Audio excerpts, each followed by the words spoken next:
ఇంద్రకీలాద్రి కొండల నీడన పెరిగిన ఒక సాధారణ కుర్రాడు. చిన్నప్పటి నుండి ఆకాశం వైపు చూస్తూ ఏదో ఒకరోజు అంతరిక్షంలోకి వెళ్ళాలని కలలు కన్నాడు.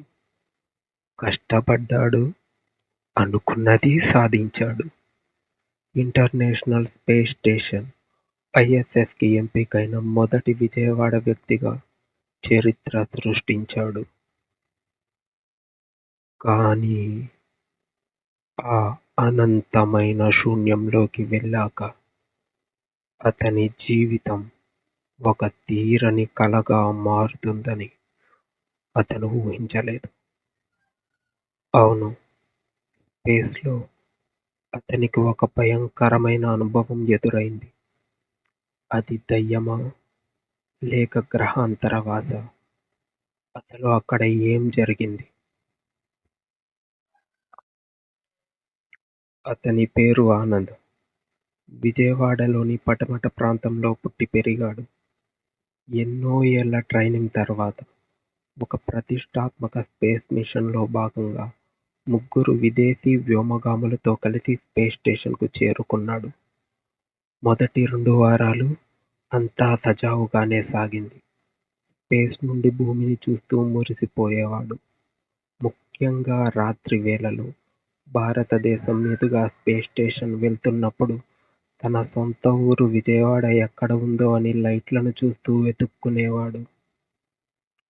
కానీ 15వ రోజు రాత్రి ఒక వింత సంఘటన జరిగింది. మిగతా ముగ్గురు ఆస్ట్రోనాట్స్ స్పేస్ క్యాప్సూల్స్ లో నిద్రిస్తున్నారు. ఆనంద్ ఒక్కడే కంట్రోల్ రూమ్లో ఉన్నాడు. అప్పుడే స్పేస్ స్టేషన్ సరిగ్గా బంగాళాఖాతం మీదుగా ఏపీ వైపు నుండి ప్రయాణిస్తుంది. అకస్మాత్తుగా స్పేస్ స్టేషన్ వెలుపల ఉన్న కమ్యూనికేషన్ ప్యానెల్లో ఏదో సాంకేతిక లోపం తలెత్తింది. స్క్రీన్ అంతా బ్లింక్ అవ్వడం స్టార్ట్ అయింది.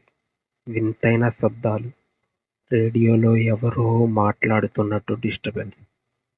ఆనంద్ హెడ్సెట్ పెట్టుకుని వినడానికి ప్రయత్నించాడు. ఆశ్చర్యం! ఆ రేడియో సిగ్నల్స్ నుండి వస్తున్నది ఇంగ్లీష్ కాదు, రష్యన్ కూడా కాదు.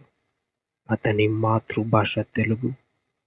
అవును, ఆ శూన్యంలో ఒక స్త్రీ గొంతు తెలుగులో పాడుతున్న లాలిపాట చాలా స్పష్టంగా వినిపిస్తుంది.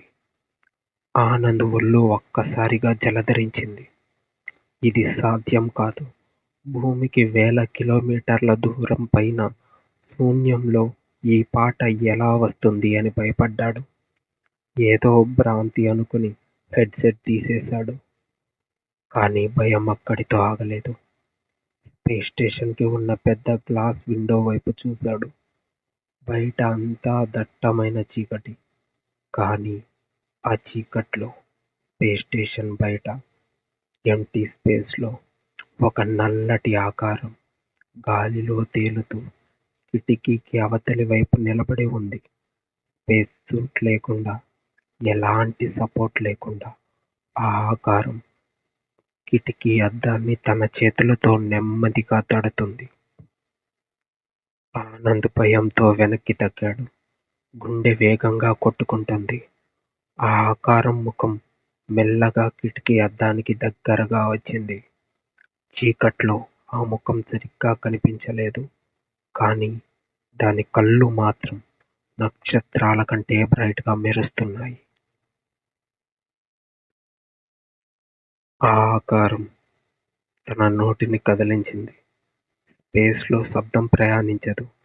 కానీ ఆనంద్ మైండ్ లో ఆ మాటలు గట్టిగా వినిపించాయి. నువ్వు నన్ను దాటి వెళ్ళలేవు ఆనంద్. నువ్వు తిరిగి నీ ఊరికి వెళ్ళలేవు. ఆనంద్ భయంతో గట్టిగా అరిచాడు. అతని అరుపులకి మిగతా ఆస్ట్రోనాట్స్ కంట్రోల్ రూమ్ కి పరిగెత్తుకుంటూ వచ్చారు. కానీ వాళ్ళు వచ్చేసరికి కిటికీ బయట ఏమీ లేదు. అంతా శూన్యం. ఆనంద్ చెప్పింది విని వాళ్ళంతా అది స్పేస్ డెలీరియం, అంతరిక్షంలో ఒంటరితనం వల్ల వచ్చే భ్రాంతి అని కొట్టిపారేశారు. కానీ ఆనంద్ చేతిలో ఉన్న కెమెరాలో ఆ సంఘటన రికార్డయింది. స్పేస్ స్టేషన్లో వాళ్ళ పని పూర్తయింది. ఆనంద్ సురక్షితంగా భూమికి తిరిగి వచ్చాడు. కానీ నాటి నుండి అతను ఆకాశం వైపు చూడడం మానేశాడు. విజయవాడలో తన ఇంట్లో కూర్చొని రాత్రిపూట కిటికీలు, తలుపులు అన్నీ మూసేస్తాడు. ఎందుకంటే అతని స్పేస్ నుండి తెచ్చిన ఆ పర్సనల్ కెమెరా ఫుటేజ్ని చెక్ చేసినప్పుడు ఆ కిటికీ బయట ఉన్నది ఎవరో కాదు, తను చిన్నప్పుడు విజయవాడలో రోడ్డు ప్రమాదంలో చనిపోయిన తన సొంత చెల్లెలి ఆకారం అని అతనికి అర్థమైంది. భూమి మీదే కాదు, అంతరిక్షంలో కూడా మనం ఊహించని శక్తులు ఉన్నాయా? ఆనంద్కి జరిగింది భ్రాంతా, లేక నిజంగానే అంతరిక్షంలో ఒక ఆత్మ అతన్ని వెంటాడిందా? మీ అభిప్రాయాన్ని కింద కామెంట్ చేయండి. మరిన్ని హారర్ స్టోరీస్ కోసం ఛానల్ని సబ్స్క్రైబ్ చేసుకోండి.